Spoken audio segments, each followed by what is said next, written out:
se retrouve aujourd'hui pour le bilan lecture numéro 1 du mois d'août et on va pas traîner parce que j'ai quelques lectures à vous présenter. C'est parti, on y va.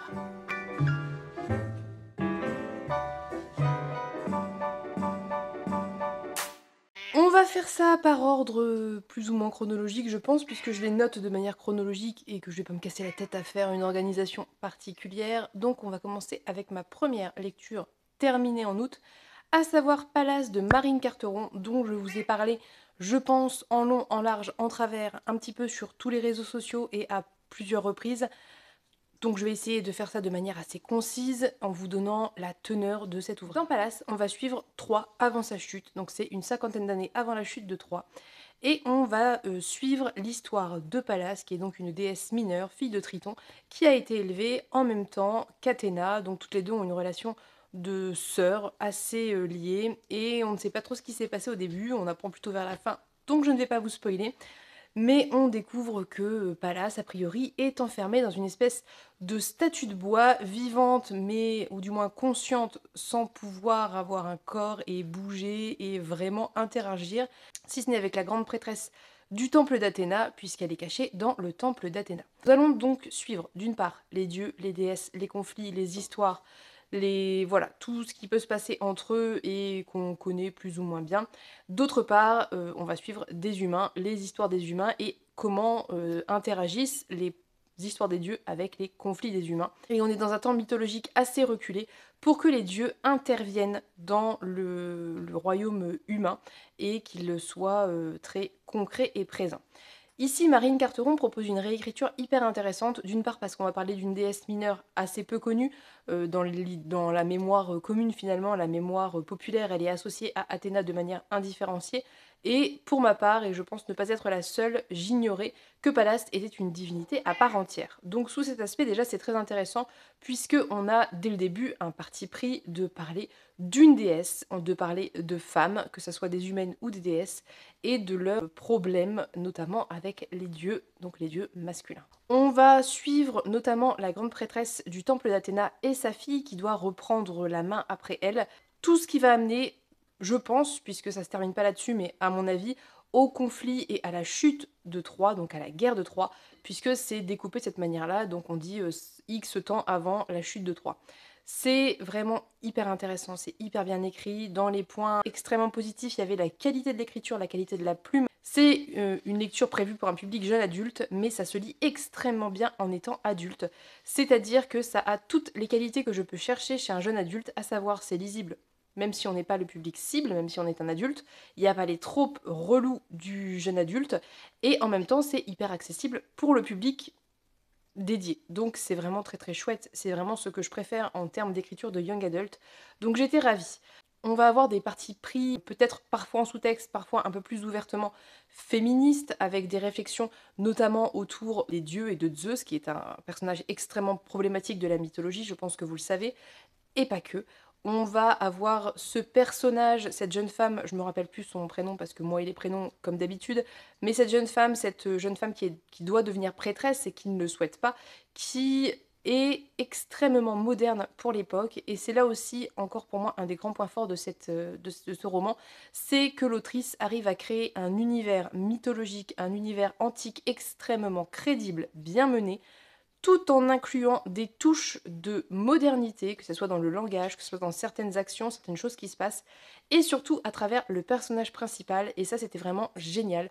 Ça permet de sortir du côté extrêmement misogyne de l'Antiquité tout en parlant, et je trouve ça, pour moi c'est vraiment un choix très intelligent qu'a fait l'autrice. Autre point très fort pour moi et hyper intéressant, ça va être tout ce qui concerne les sources de l'autrice, c'est-à-dire qu'à la fin, chapitre par chapitre, elle va reprendre eh bien, ses sources, elle va dire en quoi ce qu'elle a choisi de reprendre, si ça respecte les différents mythes connus et antiques, ou latins, enfin voilà, les vieux mythes quoi.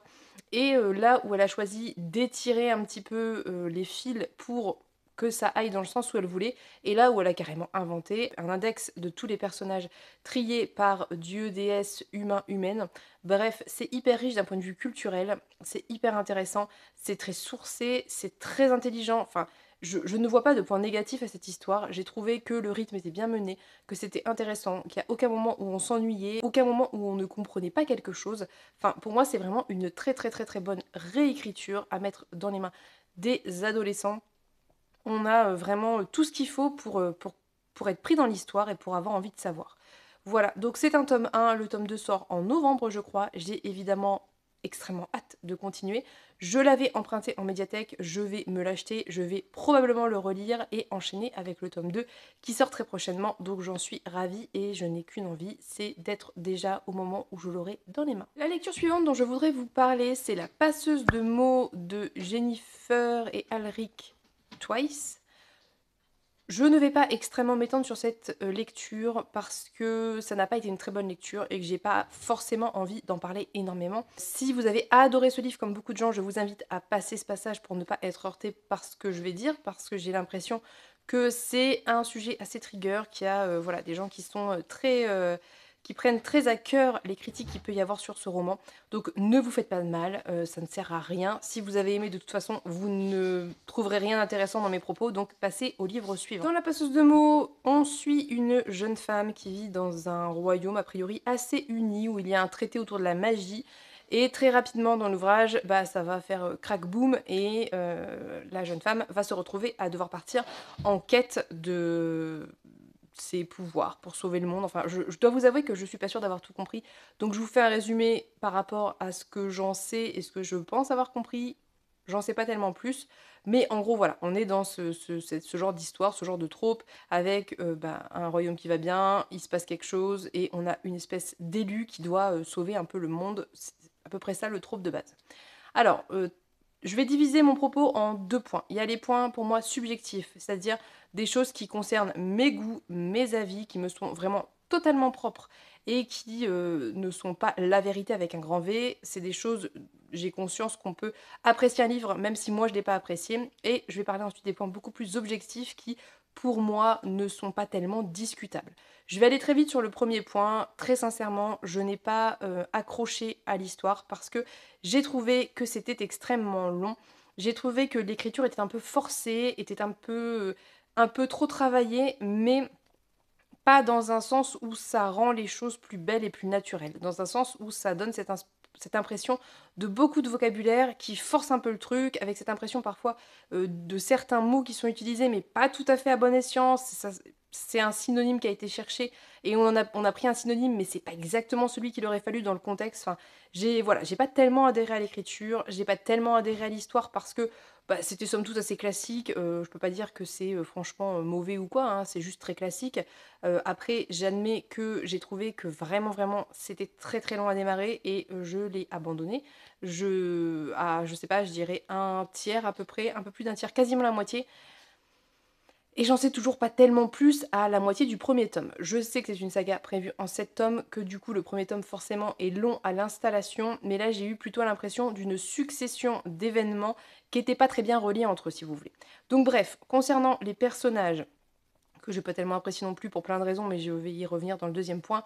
Concernant l'histoire et l'écriture, c'était pas un franc succès. Mais j'ai envie de vous dire, si c'était que ça, c'est propre à mes goûts, c'est propre à mes envies, ça peut changer parfois. Enfin voilà, ça c'est pas très grave en soi, il n'y a pas de problème avec ça, juste j'aurais dit que je n'ai pas aimé. Là où c'est devenu problématique, et on rentre dans le point des avis, comment je peux dire, des critiques un peu plus objectives à mon sens, c'est qu'il y a des aspects très problématiques à ce livre que je me dois d'évoquer parce que je trouve ça important, d'autant que c'est un livre prévu pour la jeunesse, pour les young adults, mais la jeunesse malgré tout. On a dès le début, je trouve, des portraits extrêmement problématiques, notamment le portrait d'une aubergiste qui est très grossophobe. Décrire un personnage gros dans une histoire, ça n'est pas un problème. Au contraire, il y a des gens gros dans la vie de tous les jours, donc il est normal que dans les romans, on retrouve aussi des personnages gros. Là où c'est problématique, c'est quand on associe la taille de ce personnage à un cochon, puisqu'elle est décrite comme grosse, avec beaucoup de bourrelets et un groin de cochon. C'est quand même très très limite, et surtout quand on associe ça à des caractéristiques très stéréotypées et clichés, et qu'on associe ça à quelqu'un de gourmand qui mange trop, qui devrait peut-être arrêter, qui se cache derrière le comptoir pour bouffer les pâtisseries. J'ai trouvé ce portrait très très problématique, d'autant qu'il est très très long, que c'est vraiment appuyé, martelé et insisté, et que X dizaines de pages plus loin, on retrouve à nouveau un portrait d'aubergiste décrit plus ou moins de la même façon. Donc pour moi, il y a vraiment un problème de grossophobie dans cet ouvrage. Ça me dérange énormément parce qu'on va proposer l'ouvrage à un public qui peut être gros, en fait, je veux dire, voilà, tout simplement, et que ça peut être eh bien, blessant, heurtant, et que ça véhicule à nouveau des stéréotypes sur les personnes grosses, comme quoi c'est associé à trop manger, ce qui n'est pas du tout le cas, ce qui n'est pas vrai et ce qui n'est pas normal. Autre problématique que j'ai eue avec ce livre, très rapidement au début, c'est que en gros il y a une altercation entre le roi du royaume et son fils, son Benjamin, qui est pas tout à fait en accord avec son père. Il y a une discussion entre les deux. Son père n'est pas une personne extrêmement gentille et bienveillante, puisqu'il va lui dire des choses extrêmement violentes psychologiquement, qui sont vraiment discutables, et ça va se solder par une gifle. Il va frapper son enfant. Alors jusque là, à la limite, ça peut rentrer dans, voilà, ça, si c'est dénoncé, si c'est mal vu, il y a pas de problème avec ça. Au contraire, ça peut montrer qu'il y a un problème justement à parler comme ça et à se comporter de cette façon-là et à être violent. Le problème, c'est que quand la jeune fille retourne voir son père et lui raconte ce qu'elle a vu, le père déploie un argumentaire sur X pages en disant que on ne sait pas tout, elle ne sait pas tout, elle ne peut pas être sûre de ce qu'elle a vu. Après tout, le prince, c'est un peu un emmerdeur, donc peut-être qu'il l'a mérité. Que le roi est tendu parce qu'il y a une fête, une grosse fête qui arrive le lendemain, je crois, et que peut-être qu'il est un peu nerveux et que parfois ça arrive de passer ses nerfs sur le premier qui passe. Non, que c'est pas bien de frapper son enfant, mais, alors on est d'accord, hein, tout ce qui est dit avant mais, c'est du caca, donc du coup, hein, voilà, c'est mais c'est de dire, ça invalide ce qui a été dit avant. Donc c'est pas bien de frapper son enfant, mais on ne sait jamais qui est le bourreau et qui est la victime, et en gros, c'est pas nos affaires, ça se passe chez eux, ça doit rester chez eux. Non, ce message n'est pas possible, ça n'est pas possible. Le père de la jeune fille étant perçu comme quelqu'un de très positif, ça induit que son propos, en tant qu'adulte, est valable. Et ça, c'est non. On ne peut pas dire, on ne peut pas donner à lire à un public jeune adulte ce genre de propos. Pour moi, c'est vraiment, vraiment pas possible. Vraiment pas possible.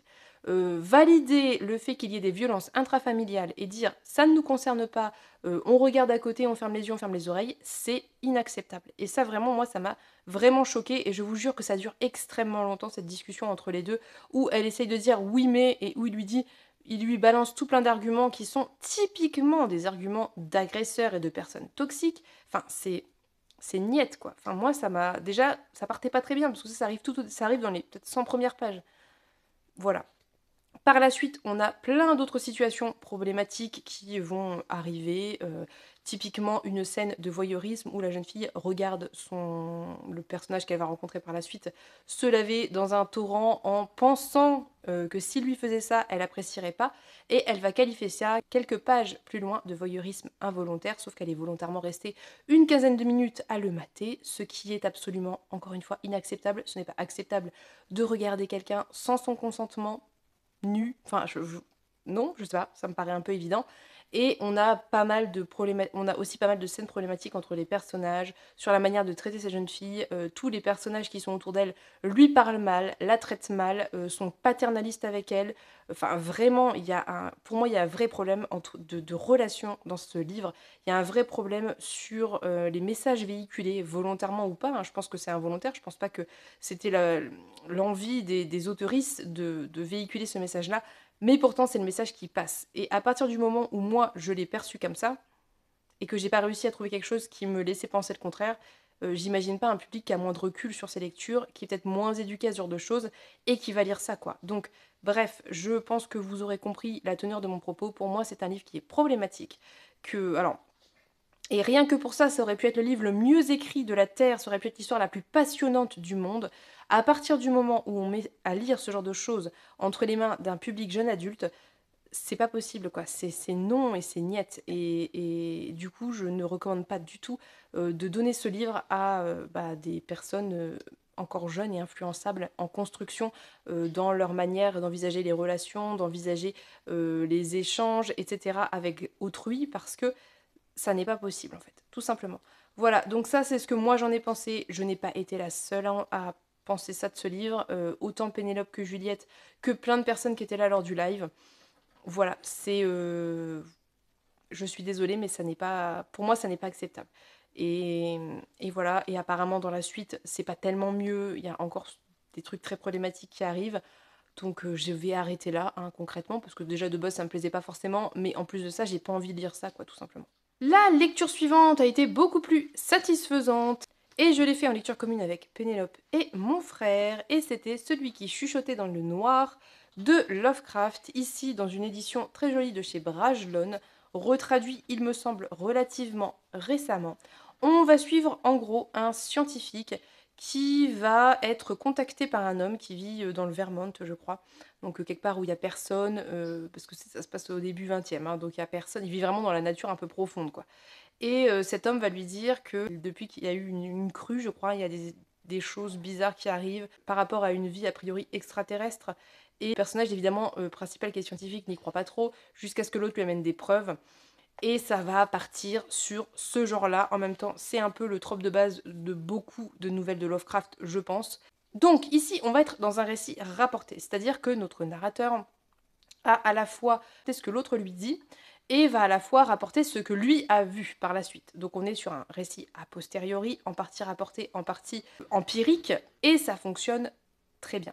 Ça fonctionne très bien parce que Lovecraft a quand même un talent certain pour faire monter l'angoisse, pour petit à petit vous mettre dans une situation où, enfin en tout cas mettre les personnages dans des situations qui sont tellement malaisantes, gênantes, effrayantes, que vous, en tant que lecteur, vous pouvez ressentir et vous mettre à la place de ces personnages. Je trouve qu'il réussit très bien, typiquement ce genre d'ambiance. Pour moi, en ça, Lovecraft, c'est très très bon. J'ai quand même moins aimé que celui qu'on avait lu avant, donc c'était La couleur venue d'ailleurs, je crois, que j'avais trouvé meilleur, mais parce que c'est très personnel, moi j'aime bien quand on ne sait pas trop et qu'on ne nous en donne pas trop. Là, on a quand même pas mal de choses expliquées et dévoilées. Donc voilà, moi j'ai plus peur dans le suggérer que dans le dévoiler. Mais c'était quand même très intéressant, c'était très très bon. On n'a pas de personnages racisés ni de femmes, ce qui évite des propos racistes et sexistes, donc quelque part c'est peut-être pas plus mal. Et on a toujours ces personnages qui se retrouvent dans des endroits où il se passe des choses affreuses et qui n'arrivent pas à partir et qui vont rester jusqu'au bout et pas dans peut-être pas le meilleur choix de manière générale. Toujours est-il que j'ai trouvé que c'était très chouette. Voilà, je ne peux pas ne pas admettre le talent de Lovecraft pour créer ces ambiances, pour le développement de son univers. Il a quand même créé un truc qui est assez énorme et très très bien pensé. Très très bien pensé dans la volonté de l'angoisse, de transmettre l'angoisse, la peur, l'horreur. Voilà, donc c'était très chouette, j'ai beaucoup aimé, je serais ravie. Et d'ailleurs, je pense que très prochainement, on va se refaire une session puisque mon frère va venir. Donc on va se refaire une session Lovecraft, je ne sais pas lequel, mais on vous tiendra au courant si jamais ça vous intéresse. En parallèle de cette lecture, j'ai lu les tomes 4 et 5 de Frieren, qui étaient très très chouettes, que j'ai adoré. J'ai le tome 6 qui m'attend et je repousse un petit peu le moment de le lire de manière à me garder un peu d'avance, même si je crois qu'un tome vient juste de sortir et un autre va paraître très prochainement, fin septembre. Donc ça avance quand même vite finalement. Dans ces tomes 5 et, 4 et 5, on va être beaucoup moins dans ce côté tranche de vie, beaucoup moins dans ce côté très lent et assez contemplatif, et beaucoup plus dans l'action, puisque Frieren décide de passer un concours qui lui permettra d'atteindre un certain grade en tant que magicienne, un grade qu'elle a de manière officieuse mais qu'elle veut officialiser pour d'autres quêtes. Et donc on va être sur 2 tomes d'épreuves magiques en fait.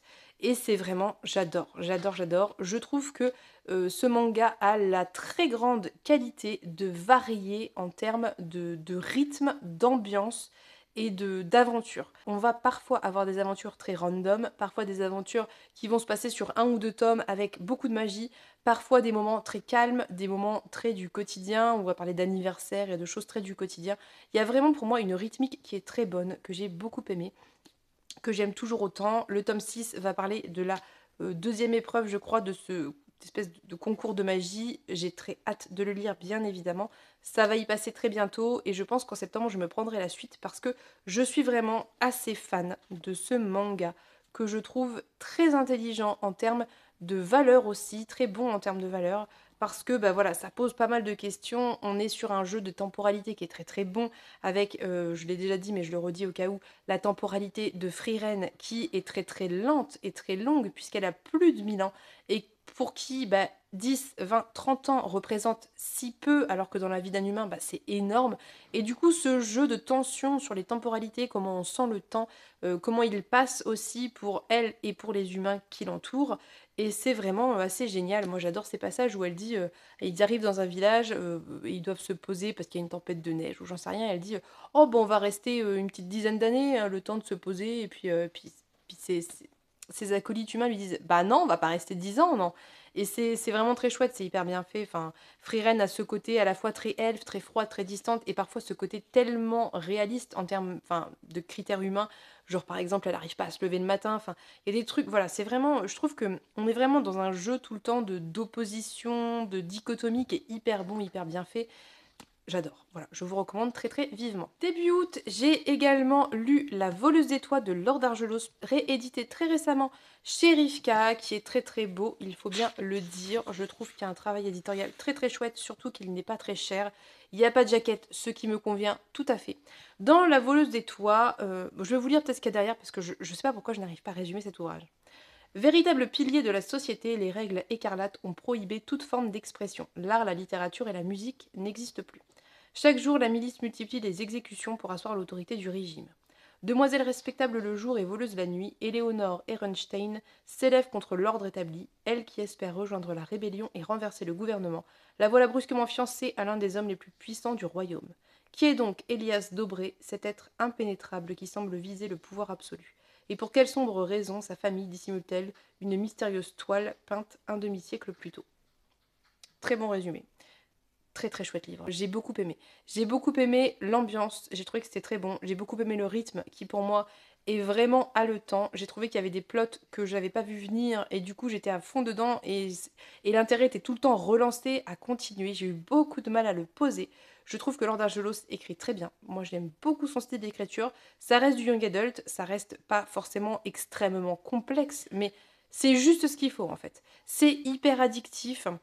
Dans l'ensemble, j'ai trouvé que toute l'intrigue et l'histoire étaient très chouettes. Il y a juste, pour moi, le petit twist de fin qui est un petit peu peut-être tiré par les cheveux à mon sens. Mais j'ai tellement aimé tout le reste que c'est passé crème et que ça m'a pas plus dérangé que ça. J'ai pas soufflé, j'ai pas levé les yeux au ciel parce que j'avais qu'une envie, c'était de savoir où ça allait. On est sur des personnages, je trouve intéressants, notamment les deux principaux qui sont relativement complexes, qui ont des rapports très particuliers, mais je trouve que malgré le côté, comment vous dire sans spoiler, malgré les rapports pas très bons entre les personnages, on n'a pas, ou je n'en ai pas le souvenir en tout cas, de moments où c'est toxique. Donc on arrive vraiment à mener cette tension dans les relations, tout en étant dans quelque chose quand même qui reste respectueux et qui reste voilà, cohérent, crédible aussi. Enfin bref, c'était vraiment très bien mené, j'ai adoré, j'étais à fond.